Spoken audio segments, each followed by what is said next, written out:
Assalamualaikum warahmatullahi wabarakatuh. Salam sejahtera bagi kita semua.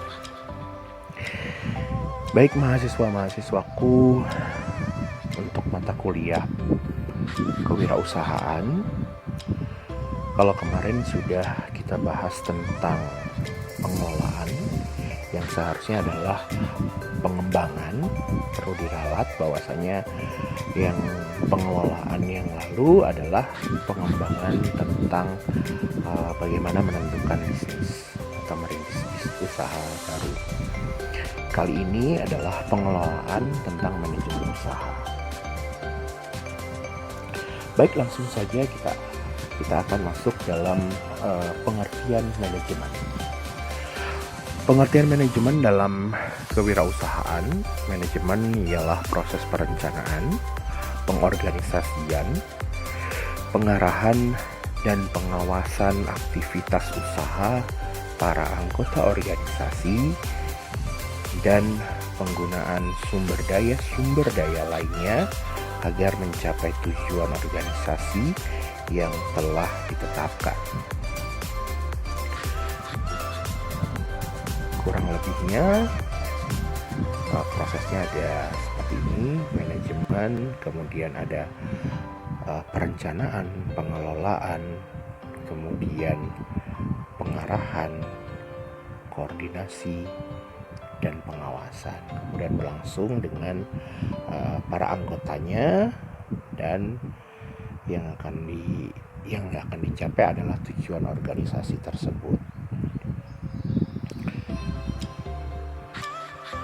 Dalam penerapannya, fungsi-fungsi ini dilakukan secara berkesinambungan atau terus-menerus dan erat berkaitan dengan hasil akhir yang dicapai.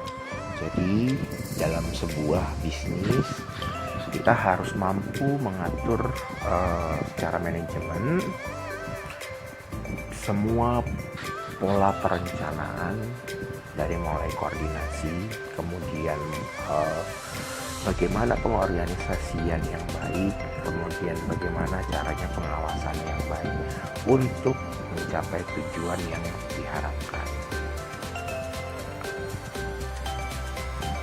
Fungsi manajemen yang pertama adalah perencanaan atau planning. Perencanaan ialah proses memikirkan, menimbang, memutuskan, dan menentukan apa yang harus dilakukan, bagaimana dan siapa yang melakukan untuk mencapai tujuan organisasi tersebut. Jadi, secara garis besar, perencanaan itu harus sudah dimiliki oleh seorang wirausahawan yang sedang merintis usaha dan membuat satu perusahaan. Dia juga harus punya perencanaan yang matang tentang bagaimana kedepannya, kemudian siapa saja yang ada di dalamnya, seperti itu. Kemudian secara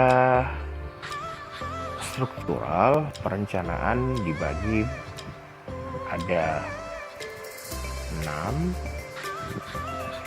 Yang di atas adalah penetapan tujuan, kemudian diikuti perencanaan alternatif, ada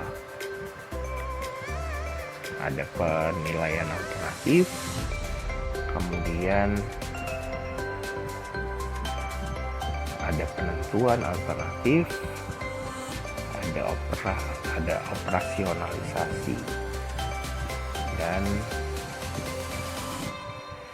terakhir adalah pembagian tugas. Dari bagian ini pun juga sudah bisa kita lihat bahwasannya dalam planning itu kita harus punya tujuan. Kemudian kita juga harus punya patokan penilaian sebagai pembanding untuk kinerja kinerja SDM kita, sumber daya manusia kita. Terus kemudian harus ada penentuan-penentuan yang sekiranya bisa dijadikan patokan bahwasannya ini memang diperlukan dan ini yang tidak, seperti itu. Dan langkah-langkah perencanaan meliputi penetapan tujuan, perencanaan alternatif, penilaian alternatif, penentuan alternatif, operasionalisasi, dan pembagian tugas. Perencanaan ke depan adalah proses perencanaan yang dimulai dengan memproyeksikan target di masa depan yang mungkin dicapai. Jadi perencanaan ke depan adalah sebuah proses perencanaan yang dimana dimulai dari melihat target-target yang sudah ada, kemudian diproyeksikan untuk dicapai di masa depan, seperti itu. Kemudian perencanaan balik ialah proses perencanaan yang dimulai dengan mengidentifikasi permasalahan yang pernah terjadi, dilanjutkan dengan mengerjakan rincian untuk memperbaikinya. Jadi perencanaan balik adalah proses perencanaan yang dimulai dengan mengidentifikasi permasalahan yang pernah terjadi. Jadi contoh ketika dalam 2011 misalnya sudah pernah terjadi satu masalah, misalnya konsumen tidak mau membeli produk kita karena bentuk wadahnya yang kurang higienis misalnya. Kemudian terjadi kembali mungkin di posisi yang berbeda di 2020 misalnya, sudah ada perbaikan, tapi ternyata kualitasnya masih dirasa kurang oleh konsumen. Misalnya packagingnya sudah bagus, tapi kualitas bahannya menurun, seperti itu. Nah, itu diidentifikasi kenapa, sebab akibatnya seperti apa. Kemudian perencanaan ke depan balik adalah suatu kesatuan proses yang mengkombinasikan perencanaan balik dan perencanaan ke depan dengan cara mengidentifikasi pencapaian masa depan yang diinginkan, dilanjutkan dengan mengerjakan rincian kesalahan untuk diperbaiki demi tujuan tadi. Jadi kedua hal ini dijadikan satu untuk mencapai satu titik tujuan yang yang berkualitas, yang lebih baik. Dari semua kejadian-kejadian yang sudah pernah terjadi, permasalahan-permasalahan dalam perusahaan yang sudah pernah dialami, itu kemudian dikumpulkan dan dianalisa kembali, kemudian diidentifikasi dari setiap permasalahan ini kira-kira penyebabnya apa, kemudian nanti efeknya untuk internal dan eksternal perusahaan itu seperti apa, dampaknya apa yang terjadi, kemudian dicari solusinya dan diukur kira-kira nanti kita akan merubahnya pada sisi yang mana, seperti itu. Jadi seorang wirausahawan dalam membentuk sebuah manajemen, dia juga harus sudah tahu bahwasannya dengan seiring berjalannya waktu, manajemen ini pasti akan selalu memiliki perubahan-perubahan, baik secara internal ataupun kualitas sumber daya manusianya. Jadi terus di-upgrade, dan dari secara manajemen, wirausahawan juga harus bisa mengatur pola penilaian, kemudian pendekatan dan lain sebagainya, pengawasan dan lain sebagainya untuk mengukur tingkat kualitas SDM tersebut. Dan salah satunya dalam perencanaan pun juga demikian. Jadi semua target yang sudah dicapai disesuaikan dengan semua permasalahan yang ada. Karena di dunia ini memang selalu pasti ada sebab akibatnya. Selalu pasti ada alasan untuk kenapa hal ini bisa terjadi. kenapa ini tidak terjadi. Itu akan terus diidentifikasi untuk kedepannya tidak terulang kembali. Artinya pemikiran untuk meminimalisir risiko kerugian itu harus terus ada.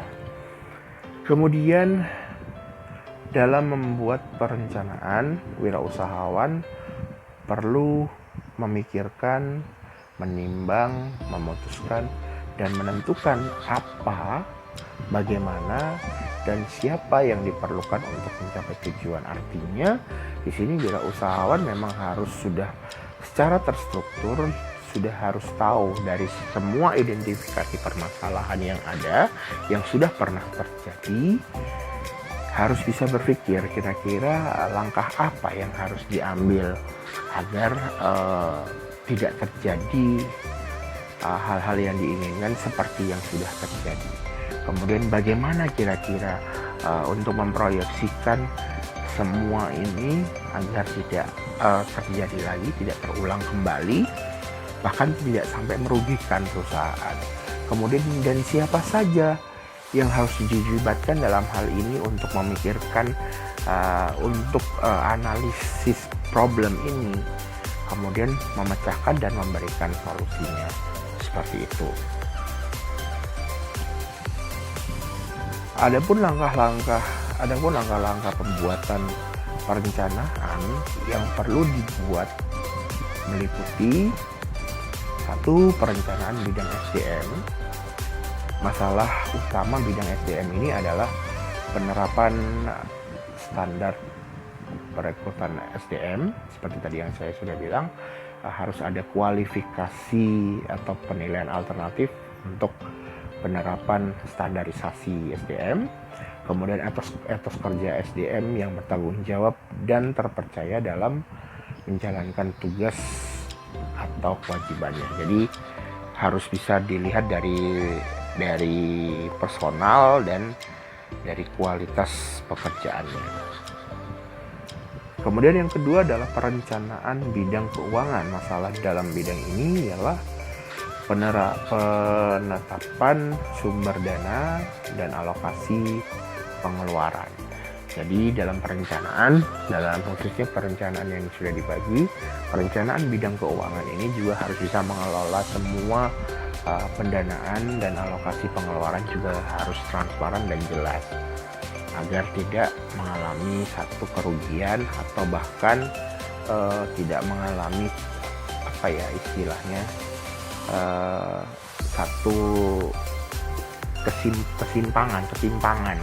satu ketimpangan untuk proses pengeluaran dan pemasukan. Kemudian perencanaan bidang operasi atau produk. Masalah pada bidang ini adalah penerapan bahan baku produksi dan tahapan proses yang akan dilangsungkan. Jadi proses bidang operasi atau produksi ini lebih berpikir pada bagaimana bahan baku produksi yang akan digunakan, kemudian seperti apa tahapan-tahapan proses yang akan dijalankan untuk bisa memproduksi suatu produk.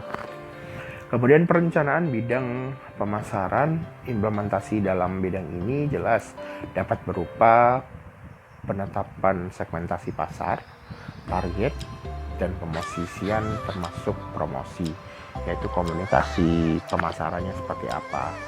Jadi dalam hal ini memang diperlukan untuk bagaimana kira-kira segmentasi pasar yang akan kita capai itu seperti apa. Kemudian target yang akan kita dapatkan itu bagaimana mungkin setiap harinya, setiap minggunya, setiap bulan, dan setiap tahun. Kemudian bagaimana proses promosinya seperti apa agar semua produk kita dapat dikenal. Kemudian yang kedua setelah perencanaan ada pengorganisasian atau organizing. Menurut Terry, pengorganisasian berasal dari kata organisme yang merupakan entitas, ya, yang merupakan entitas dengan bagian-bagian yang terintegrasi sedemikian rupa sehingga hubungan mereka satu sama lain dipengaruhi oleh hubungan mereka terhadap keseluruhan. Pengorganisasian pada dasarnya, pada hakikatnya mengandung pengertian sebagai proses penetapan struktur peran melalui penentuan aktivitas yang dibutuhkan untuk mencapai tujuan-tujuan organisasi dan bagian-bagiannya. Pengelompokan aktivitas, penugasan kelompok-kelompok aktivitas oleh manajer, dan pendelegasian wewenang dan informasi, baik horizontal maupun vertikal dalam struktur organisasi. Jadi pengertian dari pengorganisasian atau organizing ini adalah salah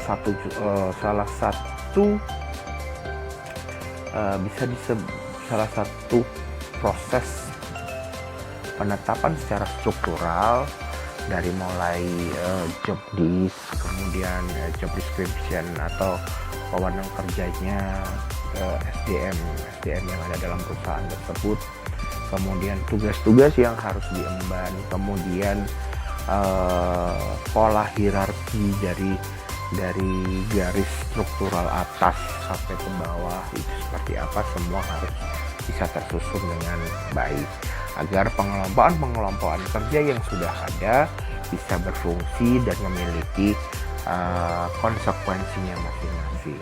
Dengan fungsi ini memfokuskan kepada cara agar target-target yang dicanangkan dapat dilaksanakan, yaitu dengan menggunakan wadah atau perangkat organisasi melalui cara-cara yang pertama adalah membentuk suatu sistem kerja terpadu yang terdiri atas berbagai lapisan atau kelompok dan jenis tugas atau pekerjaan yang diperlukan. Jadi tidak menutup kemungkinan bahwa sebuah internal perusahaan atau manajemen itu harus disusun secara organisatoris, atau dalam pengorganisasian juga harus jelas bahwasannya tugas pokok dari misalnya manajer itu apa, kemudian wakil manajer, kemudian bagian-bagian yang sudah bisa disebut dengan divisi-divisi kerjanya atau seksi bidangnya, kemudian baru pada tingkat paling bawah. Semuanya harus bisa tersusun dengan rapi. Mungkin dalam hal ini memang wirausahawan harus punya skema yang pasti untuk menentukan siapa yang cocok untuk menempati ruang-ruang tersebut untuk membantunya mengerjakan semua aktivitas usaha yang berlangsung dengan tugasnya masing-masing. Kemudian yang kedua adalah memperhatikan tentang kendali atau span of control.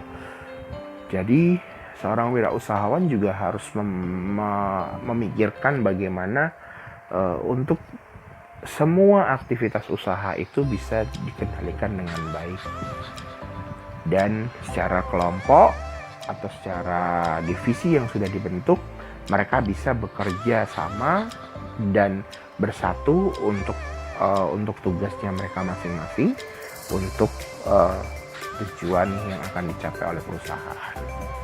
Kemudian terjaminnya sinkronisasi dari tiap bagian atau kelompok lapisan guna mencapai sasaran yang ditetapkan. Jelas tadi yang dari awal saya sebutkan bahwasanya tujuannya salah satunya juga adalah untuk bagaimana caranya menyatukan, walaupun memang dalam struktural itu sudah dibagi per divisi, kemudian ada manajer, ada wakil manajer mungkin dibantu dengan sekretaris, kemudian ada bagian keuangan dan lain sebagainya untuk mengatur pola kerja. Jadi semuanya tetap menjadi satu kesatuan, tapi pola kerjanya tetap pada tugasnya masing-masing. Masuk yang ketiga adalah, kalau tadi sudah ada perencanaan, ada pengorganisasian, kemudian yang ketiga adalah pelaksanaan, actuating. Suatu gagasan atau konsep belum tentu dapat berjalan dengan baik meskipun telah tersedia wadah yang berupa organisasi dengan uraian-uraian tugas dan hierarkinya tanpa penjabaran rinci mengenai pelaksanaan dan tugas-tugas dalam organisasi tersebut. Artinya di sini pelaksanaan itu tidak cukup dengan struktural organisasi yang sudah dibentuk tanpa adanya aktualisasi untuk aktivitas usaha yang bisa dilakukan. Menurut Terry, bahwasannya actuating means move to action, ialah untuk menggerakkan organisasi tersebut agar bisa berjalan dengan baik, perlu pedoman-pedoman, instruksi-instruksi, dan ketetapan-ketetapan pelaksanaannya. Jadi, dalam setiap divisi yang sudah dibentuk secara struktural, secara pengorganisasian, maka aktualisasinya, pelaksanaannya juga harus jelas. Semua juga harus terstruktur dengan baik dari proses pekerjaannya, dari proses pelaksanaannya sampai hasil akhirnya seperti apa. Jadi harus ada instruksi dan harus ada pedoman-pedoman atau standarisasi yang sudah dibuat. Kemudian yang keempat adalah pengawasan, controlling. Tadi sudah ada planning, sudah ada organizing, sudah ada actuating, dan sekarang adalah controlling. Di mana prinsip pengawasan ini harus dilakukan dalam upaya membandingkan pelaksanaan dan perencanaan yang telah ditetapkan. Selain pengawasan yang ditetapkan untuk menjaga kestabilan fungsi dalam organisasi, perlu juga diterapkan sistem pengendali atau biasa juga disebut built-in control, perlu dijabarkan dalam organisasi. Jadi, dalam struktur organisasi, selain sudah direncanakan semua SDM yang akan masuk dalam struktur organisasi ataupun organisasian tersebut, secara aktualisasi juga sudah ada proses-prosesnya yang akan dilaksanakan, yang akan diatur, yang akan dikerjakan. Kemudian ada pengawasan di mana pola kerja yang sudah ada itu harus bisa dibandingkan dengan pola kerja yang sebelumnya. Kemudian dilihat secara garis besar bahwasanya apakah elemen-elemen itu sudah mencukupi sesuai dengan sistem pengendali yang ada. Kemudian dijabarkan secara built-in control-nya seperti apa. Jadi ada wewenang, kemudian ada resiko juga yang harus dijelaskan, kemudian harus ada hak dan kewajiban yang harus dijelaskan. Jadi semua SDM dalam perusahaan tersebut bisa bekerja sesuai dengan aturan yang sudah dibentuk di setiap lapisan atau bagian kelompok-kelompok dalam struktural organisasi tersebut. Dan yang penting pada intinya mengadakan pemisahan 3 fungsi, yaitu ada 3 fungsi otorisasi atau suatu aset, kemudian fungsi penyimpanan aset, fungsi administrasi aset. Dalam hal ini ketiga fungsi ini memang punya pekerjaannya masing-masing, di mana secara fungsional pembagiannya jelas. Kalau misalnya fungsi otorisasi atau satu aset ini memang untuk menjaga, terus kemudian memverifikasi, untuk mengumpulkan semua aset yang sudah ada untuk dilaporkan di perusahaan. Kemudian fungsi penyimpanan aset juga harus ada karena untuk ini kestabilan, biasanya untuk menjaga kestabilan produksi mulai dari bahan baku, inventaris dan lain sebagainya. Kemudian fungsi administrasi aset ini adalah pengelolaan aset. Pengelolaan aset ini bisa aset tetap, bisa juga aset yang berupa inventaris atau surat menyurat dan lain sebagainya. Di sini ada bagian tentang built-in control, di mana adalah pemisahan 3 fungsi yang tadi sudah dijelaskan. Harus ada aset otorisasi, aset penyimpanan, dan aset administrasi. Jadi ini sebagai wadah untuk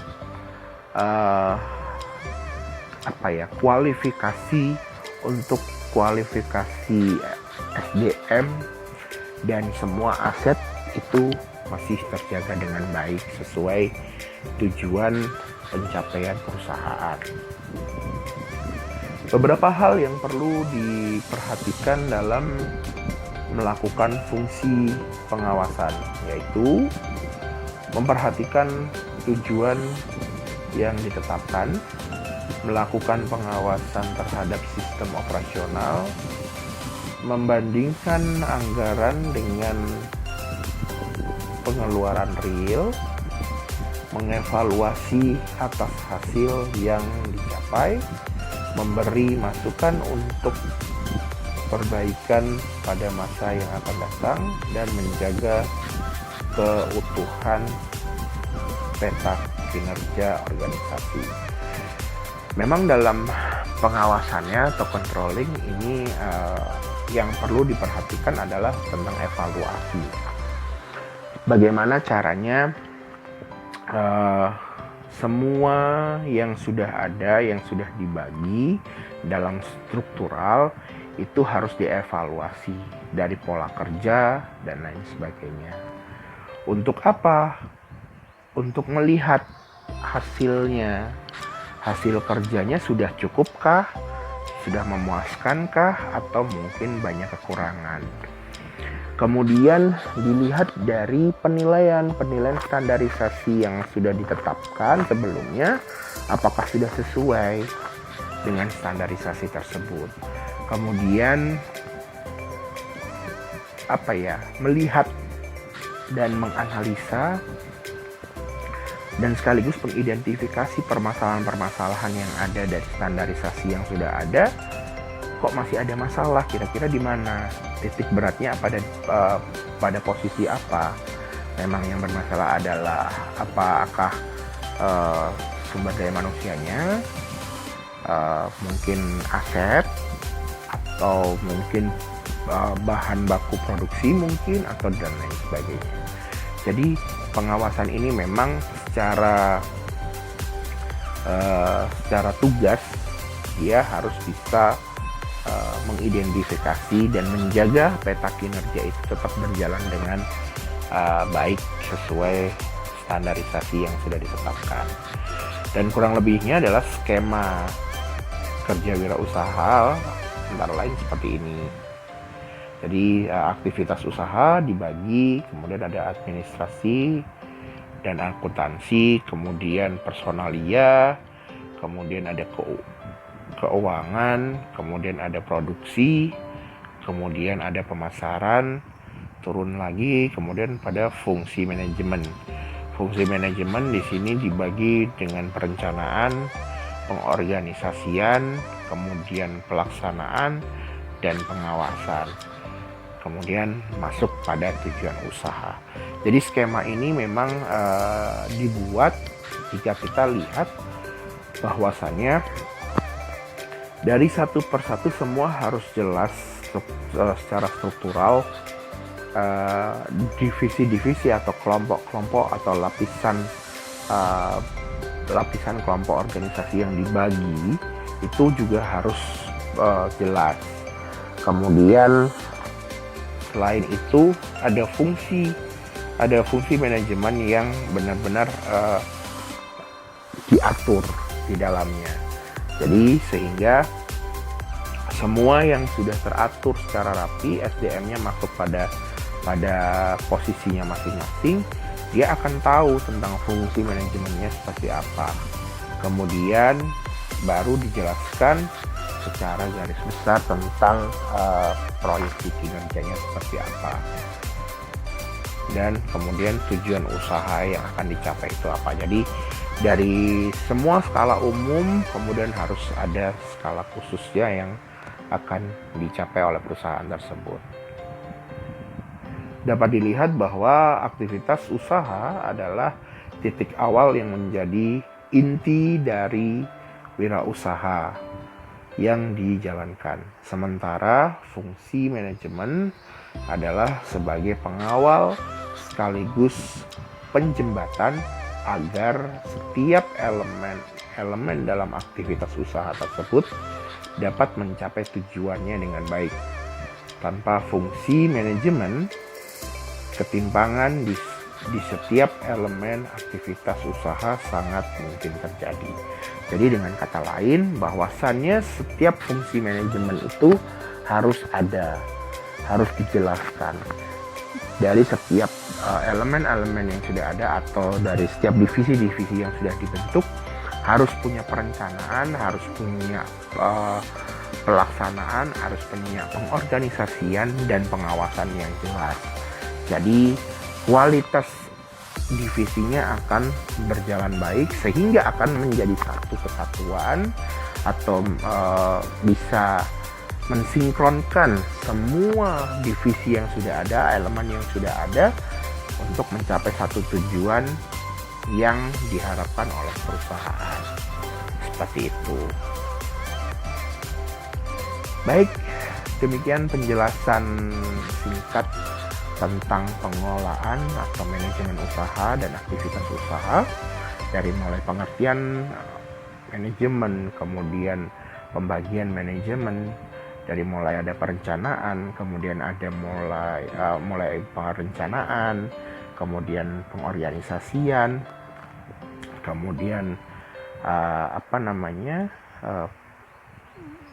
pelaksanaan dan pengawasan. Semua sudah dijelaskan. Semoga apa yang saya jelaskan ini bisa bermanfaat untuk Anda semua. Terus tetap semangat untuk belajar. Jangan lupa selalu rajin membaca dan terus belajar. Terima kasih banyak. Mohon maaf atas kesalahan kehilapan saya. Demikian dari saya. Assalamualaikum warahmatullahi wabarakatuh. Salam sejahtera bagi kita semua.